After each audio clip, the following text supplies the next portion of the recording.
Je reviens toujours avec plaisir. Et moi-même, j'ai été beaucoup concerné par les questions migratoires. Je ne vais pas vous parler de mon parcours. J'ai été très engagé dans le secteur humanitaire, à Médecins du Monde, à Action contre la faim, ensuite des associations qui travaillent dans le champ de la précarité en France. Je vais quand même dire que dans ce parcours qui a été le mien, qui a été complètement tourné dans un premier temps vers la solidarité internationale, il y a eu une rencontre qui a été déterminante, qui est un de mes professeurs de santé publique de la fac de médecine. Je le cite à chaque fois, non pas parce que sa compagne est présente dans la salle, mais parce que réellement, comme enseignant et comme pédagogue, il a joué un rôle crucial. Il s'appelait René Baillet. Et il a, entre autres, encadré ma thèse de médecine. Une thèse que la vie a fait qu'elle a porté sur la politique de l'enfant unique en Chine, puisque ma femme et moi avons été parmi les premiers étudiants en médecine échangés entre Montpellier et Chengdu, quand Georges Frêche a créé le jumelage. Et René Baillet a accepté cette thèse atypique à l'époque. Et je vais y revenir peut-être tout à l'heure sur ces questions démographiques de la Chine, parce que, vous le savez certainement, si vous suivez l'actualité internationale de près, le pays se mord les doigts de la façon très policière dont il a encadré la politique de l'enfant unique. Et ça crée aujourd'hui un tas de problèmes. Et puis je suis venu aussi parce que je participe jeudi à un événement dont vous avez peut-être entendu parler, qui sont les Journées nationales de la santé mentale en France, qui se tiennent au Quorum. S'il y a une population qui est très exposée à la question de la détérioration de la santé mentale, ce sont les migrants. Mon propos, il est de centrer la discussion sur les migrants naufragés, mais dans le contexte plus global de la migration. C'est d'abord de vous dire que la question des migrants naufragés est un symptôme des inégalités mondiales, ces drames qui se passent en Méditerranée, dont vous allez voir qu'ils ne sont pas mineurs concernant la mortalité des migrants dans le monde, sont un symptôme des dérèglements et des inégalités entre les pays les plus riches et les pays les plus pauvres, mais pas que. Qu'est-ce qui met en route des centaines de milliers de personnes chaque année? Donc, de quoi la migration en Méditerranée est-elle le symptôme?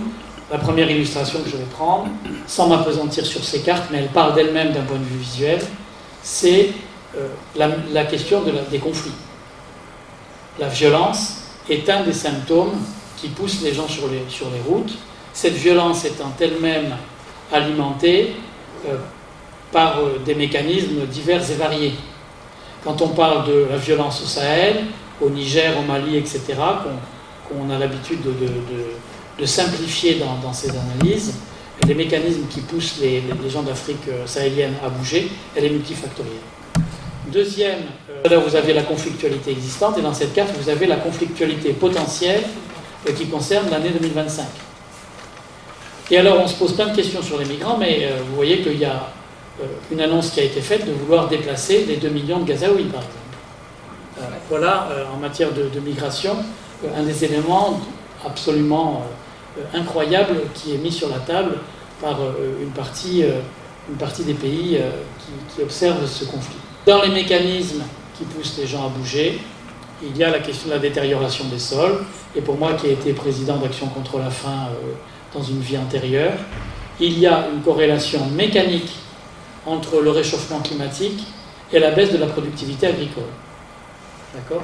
Donc c'est pour ça qu'aujourd'hui les équipes d'Action contre la faim, certes dans certaines circonstances, font de l'aide alimentaire directe quand il y a des situations de crise, mais mettent le paquet sur aider les paysans locaux à absorber ces effets du réchauffement climatique qui ont pour corollaire de baisser les rendements agricoles. Et donc comment est-ce que nous les aidons ? Entre autres à changer les pratiques ou à améliorer les techniques d'irrigation, etc. Tout cela aboutit, là aussi, la pauvreté n'est jamais monofactorielle, des terres idéales pour provoquer le départ des gens dès lors qu'ils passent en dessous d'un seuil de pauvreté qui devient insupportable. Personne ne quitte son pays les doigts dans le nez avec grand bonheur. Les gens qui quittent leur pays, et on le voit bien, pour moi qui étais très impliqué sur les questions humanitaires internationales, les gens commencent par quitter leur pays, et on l'a vu sur le conflit syrien, pour d'abord aller dans les pays limitrophes, la Turquie, le Liban, etc. Il demeure l'espoir d'un retour chez soi. Et donc, ceux qui font le pari, enfin, qui prennent le risque d'aller plus loin, c'est un pourcentage, somme toute restreint, des gens qui vont avoir traversé des frontières pour demander le statut de réfugié. Et enfin, et c'était pour ça que j'évoquais ma thèse en Chine, vous avez une donnée dont on ne peut pas ne pas tenir compte dans l'analyse de la causalité mondiale des flux migratoires, ce sont les questions démographiques. Comment ne pas prendre en considération l'équation démographique que vous avez sous les yeux, qui fait que le continent africain, qui comportait 10% de la population mondiale en 2010, va en comporter 25% en 2050, et si les projections s'avèrent exactes, 40% de la population mondiale sera africaine en 2100. Comment est-ce que nous nous saisissons un nous international collectivement de ça? Les gens vont être dans une logique qui va se télescoper avec tous les autres cofacteurs. Augmentation démographique, baisse des rendements agricoles, conflictualité parce qu'il y a des enjeux autour des rendements agricoles, entre les pasteurs et les sédentaires par exemple, comme c'est le cas au Sahel.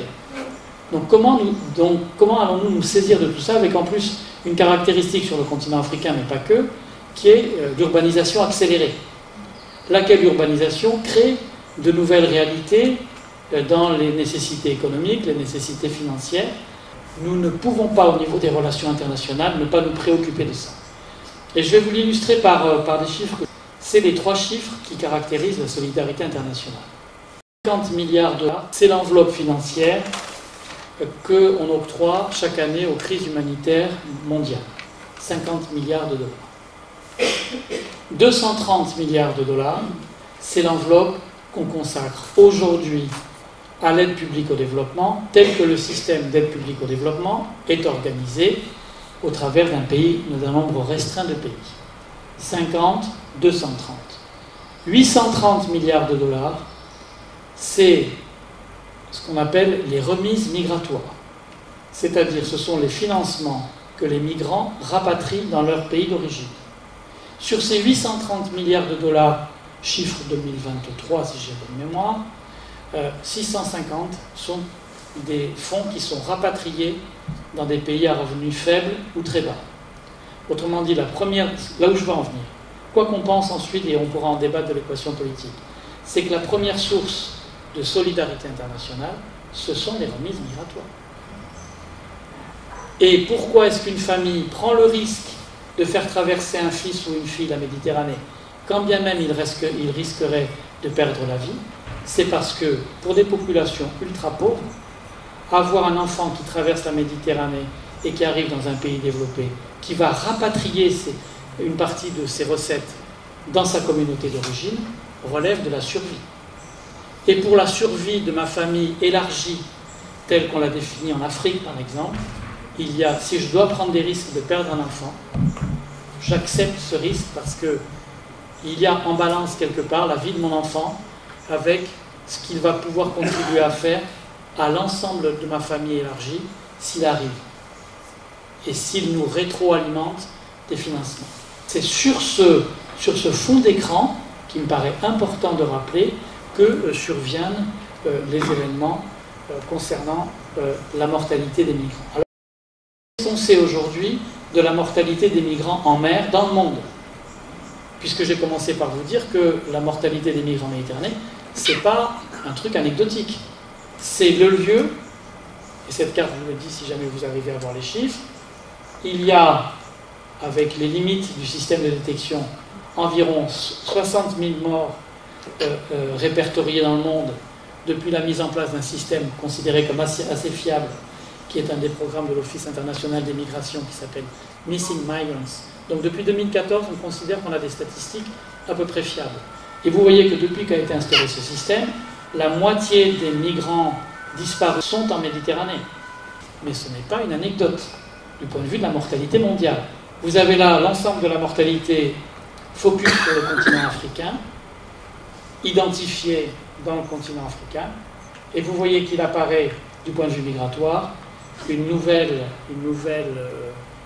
nouveau lieu qui requiert toute l'attention, qui sont la côte ouest africaine, parce que pour beaucoup de migrants qui savent très bien la violence qui les attend en Libye, en Tunisie, etc., eh bien, une autre façon de mettre le pied sur le territoire européen, c'est les Canaries. Et donc, et les flux migratoires, et les réseaux de passeurs, et les réseaux plus ou moins de mafieux qui encadrent les questions migratoires, qui peut être une rente, bien, sont en adaptation continuelle et donc cherchent des pistes pour à la fois, du côté des migrants, trouver des circonstances pour passer en Europe, et du point de vue de tous les financements, les gens qui vivent de ça. Je vais l'illustrer par des choses qui relèvent de la politique internationale de ces derniers mois. Le Niger rentre en conflit avec la France. On peut penser ce qu'on veut du nouveau régime, etc.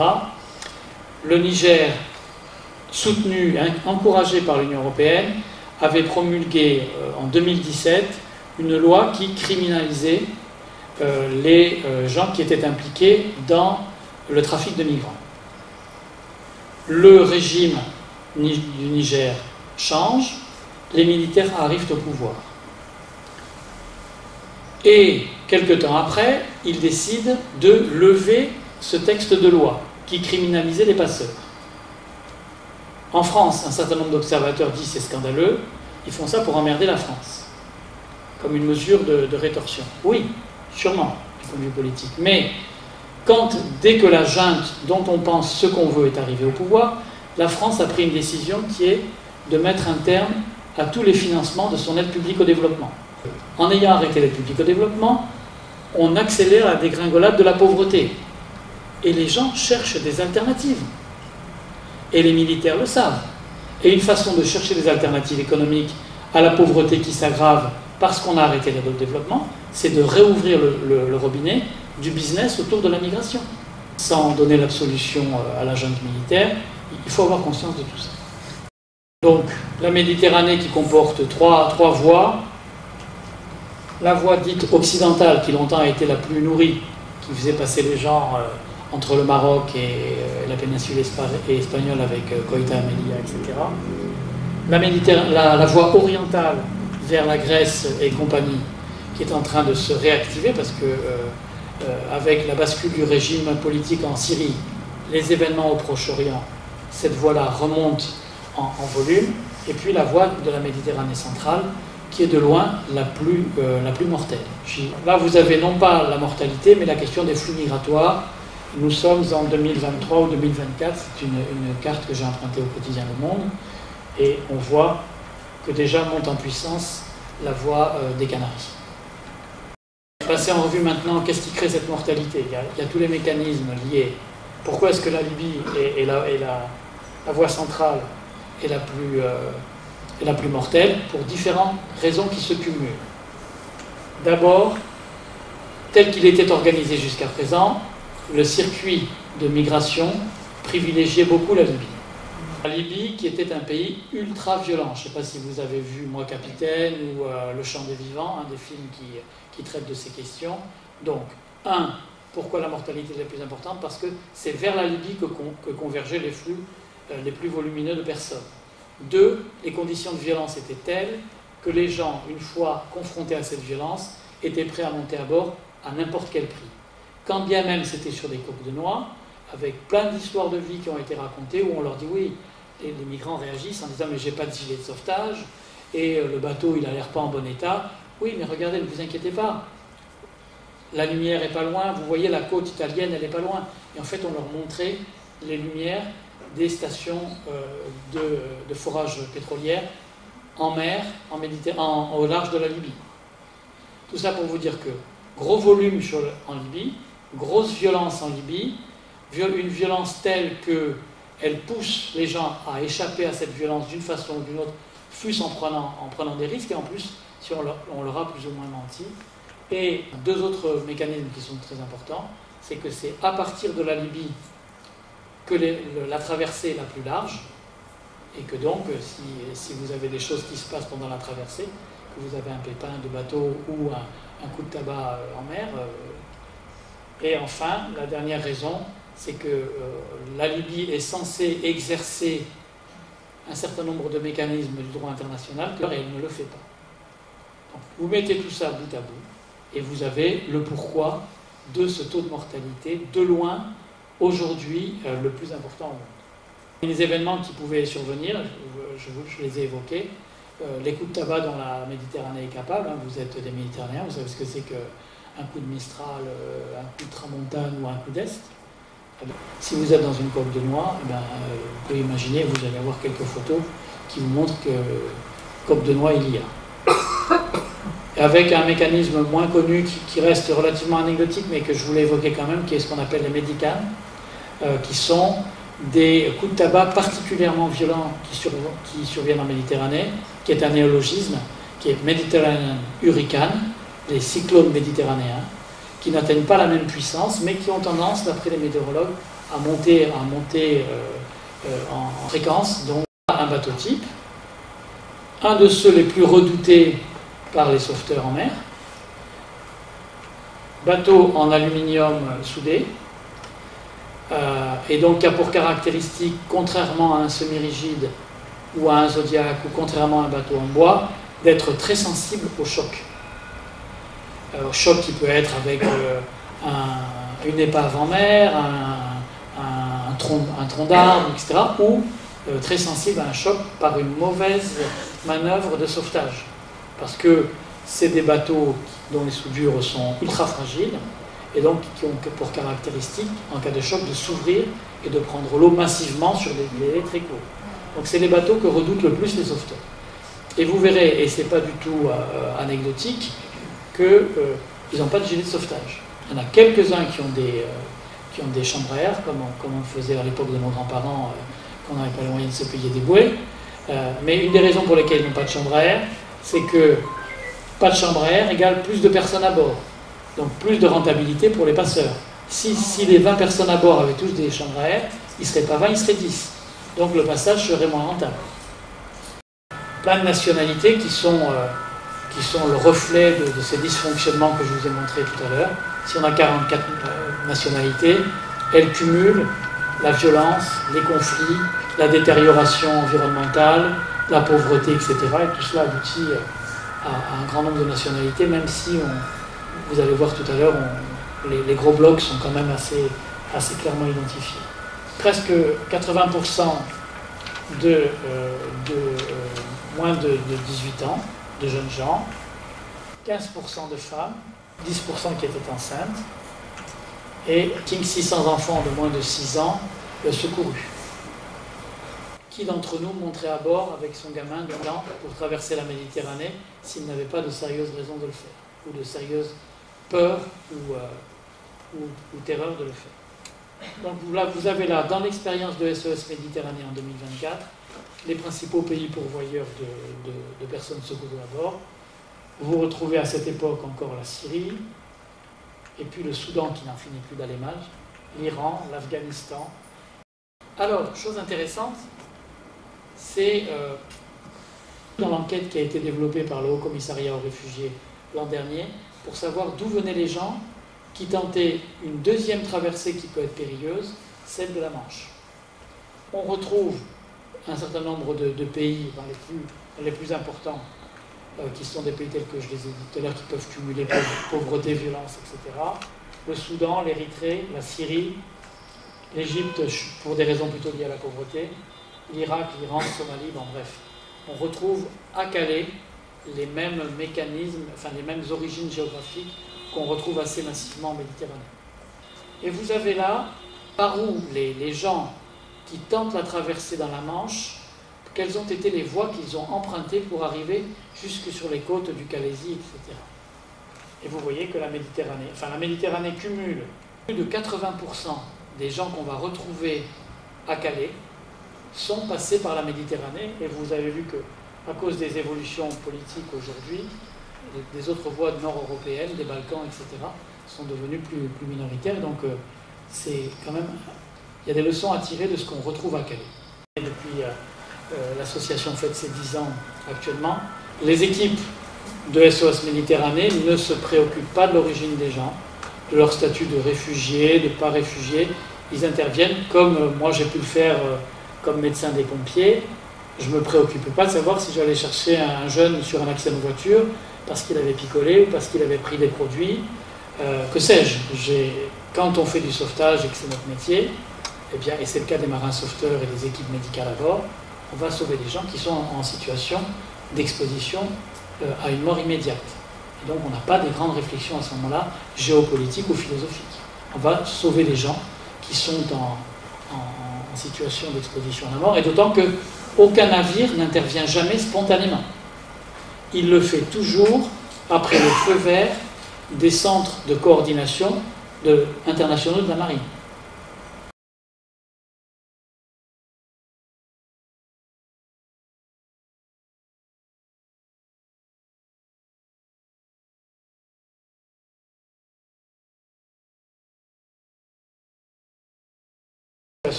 Classique qui met un petit peu en scène l'Ocean Viking.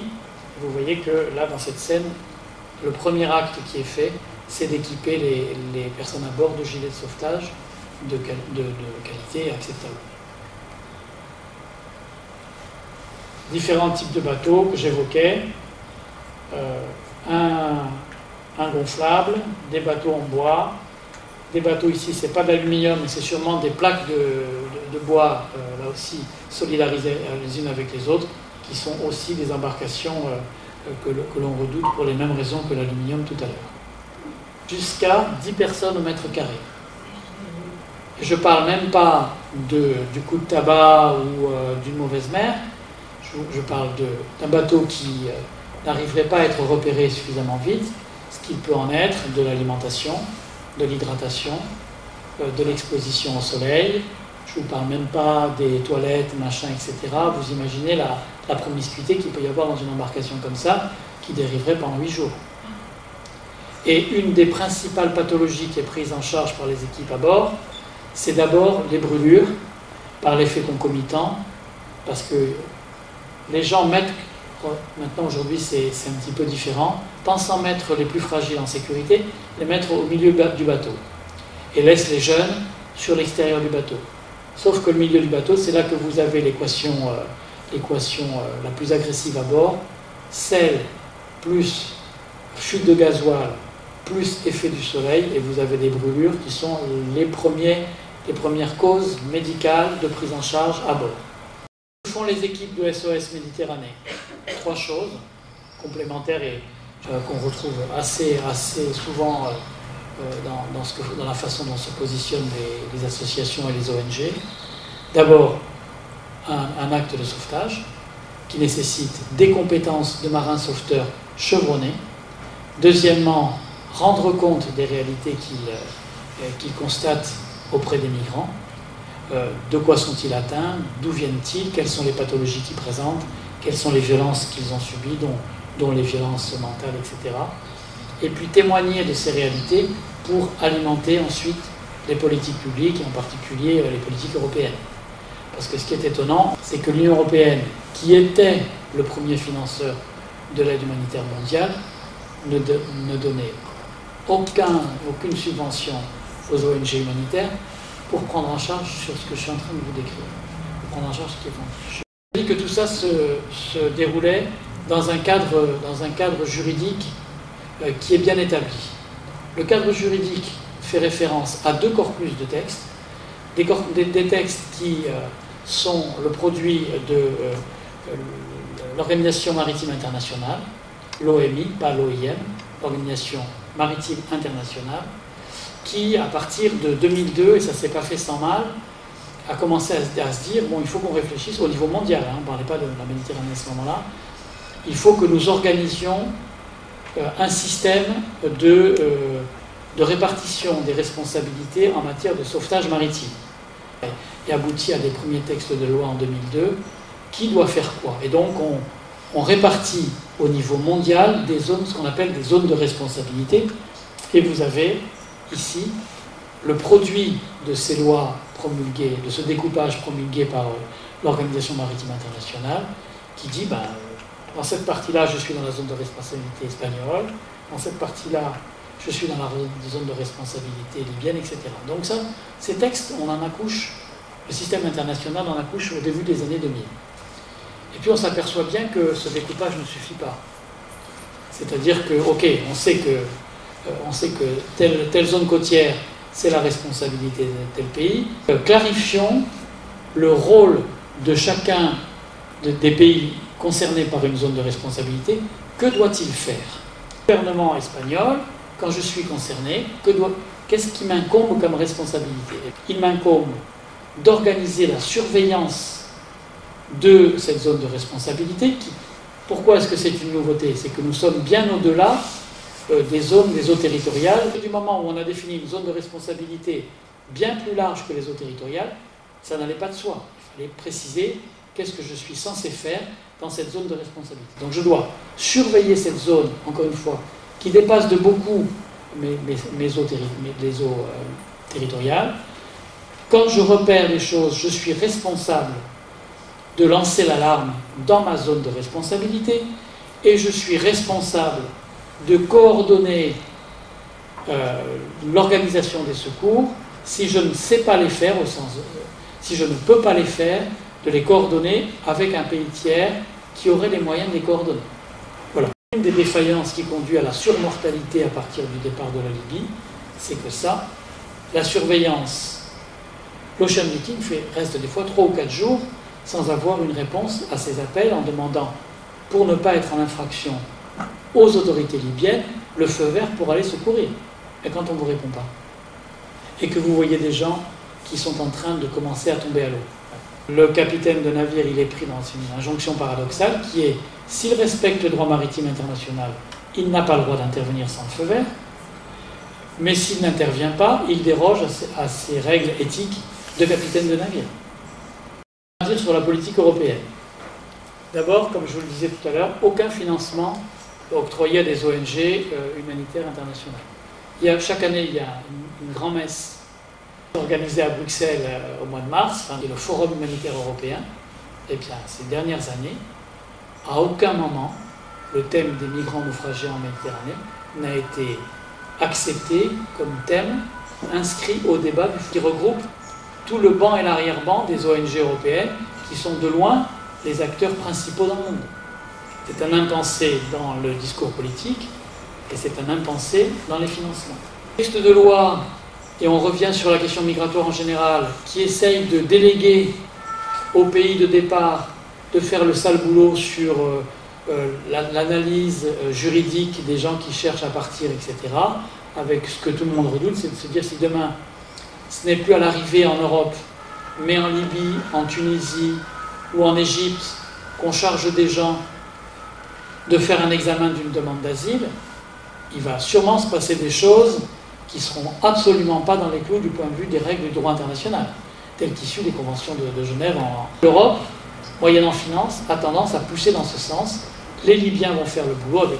Et que non content de ne pas financer, non content de chercher à déléguer à la rive sud un boulot dont on se dit qu'il ne va peut-être pas être fait dans les règles du droit, il y a des actions récurrentes. Je ne finance pas les ONG comme SOS Méditerranée, mais en plus, j'entrave leur fonctionnement. Ce qui explique aussi qu'une organisation comme SOS Méditerranée, ses principales ressources, c'est les ressources du grand public telles que vous. Et ce qui explique aussi que SOS Méditerranée soit dans une sorte de frénésie de politique de communication. Ce n'est pas que du narcissisme des dirigeants, c'est que c'est directement lié au modèle économique.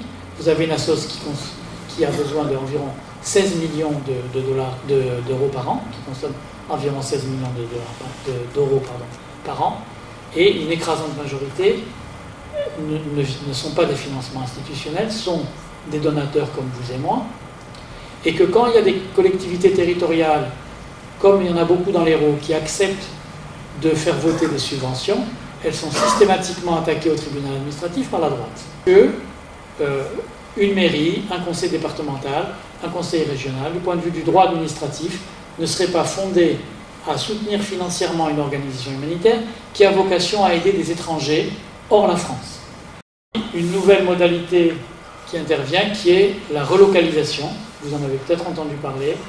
L'Italie qui est en train de dealer avec l'Albanie pour que, quand un navire en détresse est secouru par la marine italienne, au lieu de le déposer en Italie comme le droit international les y oblige, je fais des associations avec un centre de détention en Albanie, et je ne dépose pas les naufragés en Italie, je les déporte directement.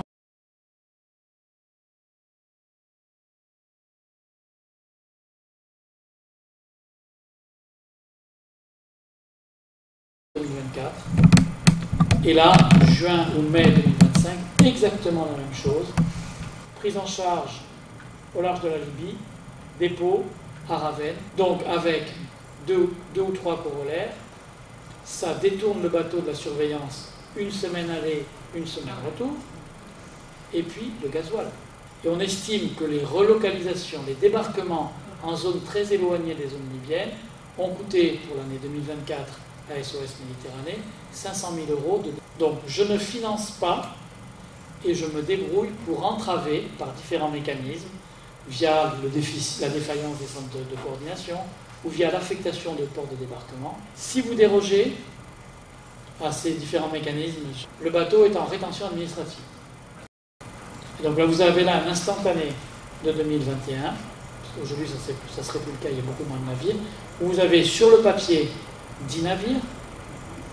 Il faut savoir que sur les 10 navires qui naviguaient en 2021, tous n'étaient pas à sortir l'hiver. Donc de toute façon, sur les 10, il n'y a que les grosses unités comme le Geo Barents, le Sea-Watch et l'Ocean Viking qui étaient capables. Mais en plus, sur cet instantané qui date du mois de juin, je crois, vous voyez qu'il n'y en a que 2 qui sont opérationnels. Les autres soit en cale sèche technique, soit font l'objet de rétention administrative parce qu'ils ont dérogé aux règles de la prise en charge que j'évoquais tout à l'heure.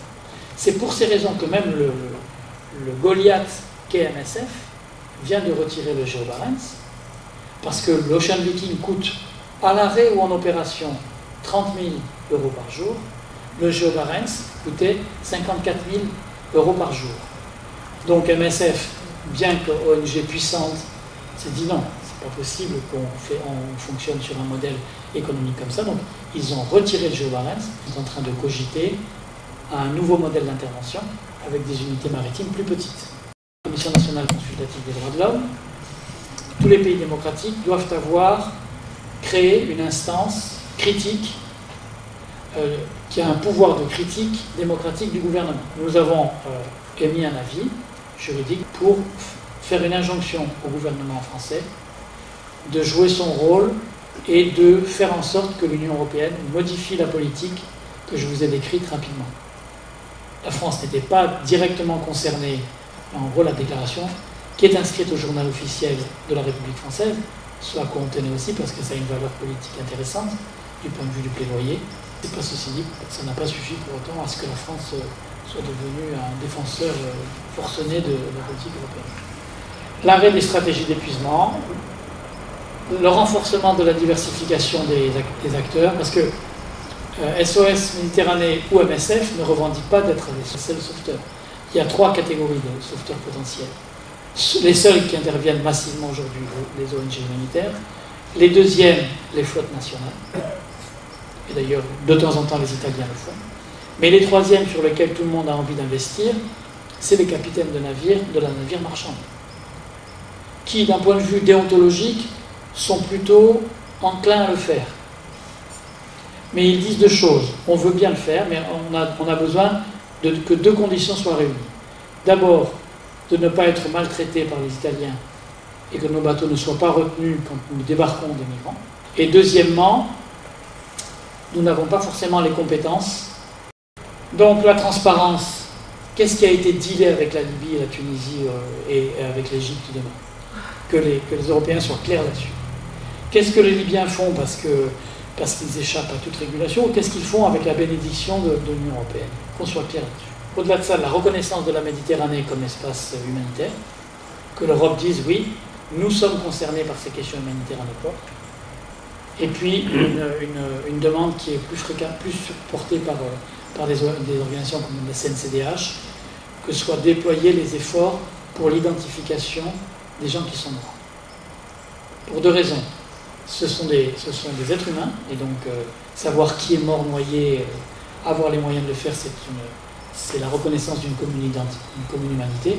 Et deuxièmement, pouvoir prévenir les familles avec toutes les conséquences qu'il peut y avoir en termes de transmission des terres, etc. Voilà ce que je voulais vous dire, si je suis disponible s'il y a des questions.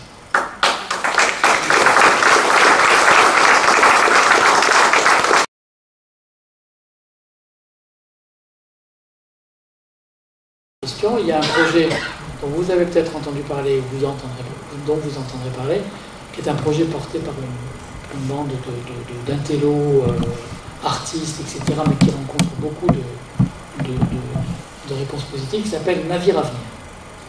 Je ne sais pas si vous avez entendu parler de ce truc-là. Ils viennent de signer des contrats avec la PHM les hôpitaux de Marseille. Leur projet, c'est qu'ils défendent l'idée, en tant qu'artistes, plasticiens, etc., que la migration est inscrite, et que l'acte d'accueil, et que la migration doit être inscrit au patrimoine immatériel de l'humanité. Et j'ai fait une intervention à Bagnous il y a un mois avec un anthropologue des migrations, un Italien, qui n'a pas dit autre chose, parce qu'il a expliqué en quoi le fait migratoire depuis la préhistoire, etc., que sans le fait migratoire, nous n'en serions pas là où nous en sommes. Donc, le fait migratoire appartient au patrimoine immatériel de l'humanité. Donc, il faut le défendre comme tel. Et j'en viens enfin à votre question. Et en plus, le navire devra prendre acte des nouvelles problématiques environnementales et devra être un navire qui mobilise des technologies 2.0 de notre époque, avec une préoccupation sur son mode de propulsion, sur etc. La côte tunisienne, c'est qu'il y a eu quelques scènes qui ont été filmées par l'Ocean Viking ou par d'autres, où on voit un bateau de migrants qui arrive. Les migrants sont pris en charge par SOS Méditerranée, et le bateau, dans ces cas-là, est laissé à l'abandon vide, en mer, puisque l'Ocean Viking ne va pas se charger de prendre en charge cette barcasse.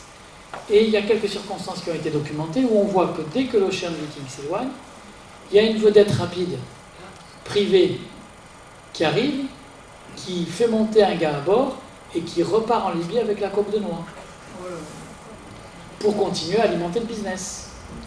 Et c'est pour ça que depuis quelque temps, les Tunisiens et les Libyens, ils mettent le feu à la barcasse qui va couler. Et donc ces scènes ont beaucoup fait jaser du côté de l'extrême droite. Vous voyez, vous contribuez à un business organisé.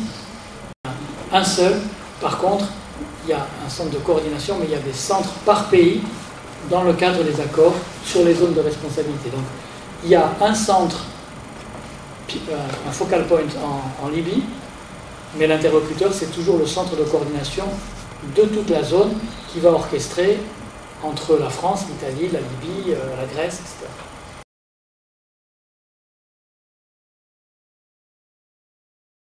SOS Méditerranée s'est engagé dans 2 pistes nouvelles.